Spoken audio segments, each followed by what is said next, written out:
Assalamualaikum warahmatullahi wabarakatuh.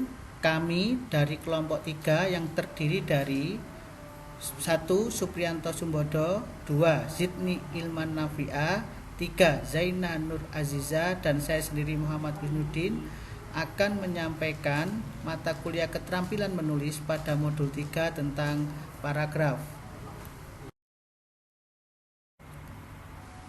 Adapun yang kita pelajari pada modul 3 ini adalah 1. Pengertian paragraf, 2. Fungsi paragraf, 3. Penanda paragraf, 4. Struktur paragraf, 5. Syarat paragraf yang baik, 6.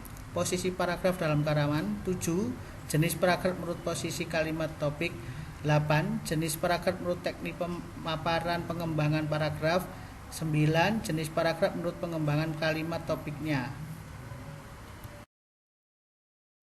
Pengertian paragraf adalah bentuk pengungkapan gagasan yang terjalin dalam rangkaian beberapa kalimat. Seperangkat kalimat yang mengacu pada suatu topik. Fungsi paragraf antara lain: 1. Penampung dari sebagian kecil jalan pikiran atau ide pokok keseluruhan karangan. 2. Memudahkan pemahaman jalan pikiran atau ide pokok pengarang.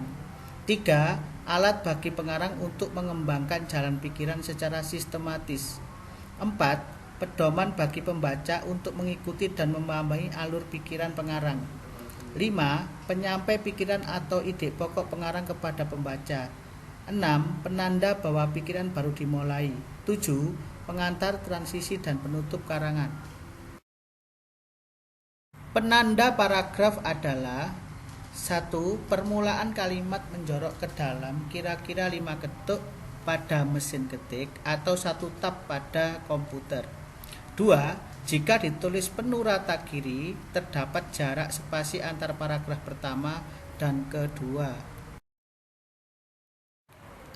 Struktur paragraf. Paragraf dibangun atas 2 unsur utama, yaitu kalimat topik dan kalimat penjelas. Posisi kalimat topik: awal, akhir, dan keseluruhan. Ciri kalimat topik: mengandung permasalahan potensial, kalimat lengkap dan berdiri sendiri, memiliki arti yang cukup jelas, dapat dibentuk tanpa bantuan kata sambung atau frase transisi. Ciri kalimat penjelas: dari sisi arti tidak dapat berdiri sendiri, memerlukan bantuan kata sambung, berisi rincian, keterangan, dan lain yang mendukung kalimat topik.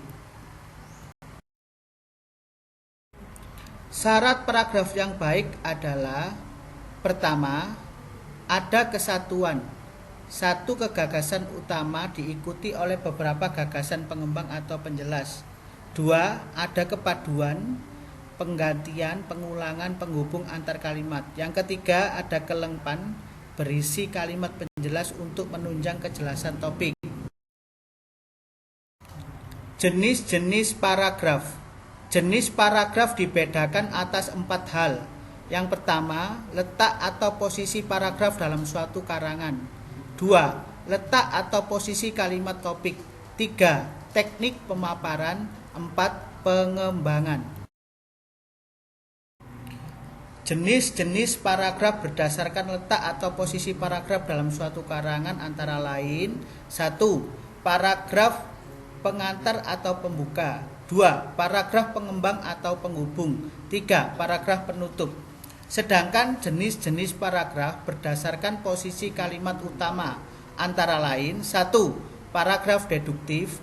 2. Paragraf induktif. 3. Paragraf deduktif induktif. Yang keempat adalah paragraf penuh kalimat topik. Jenis-jenis paragraf berdasarkan teknik pemaparan pengembangan paragraf antara lain: 1. Paragraf argumentatif. 2. Paragraf deskriptif.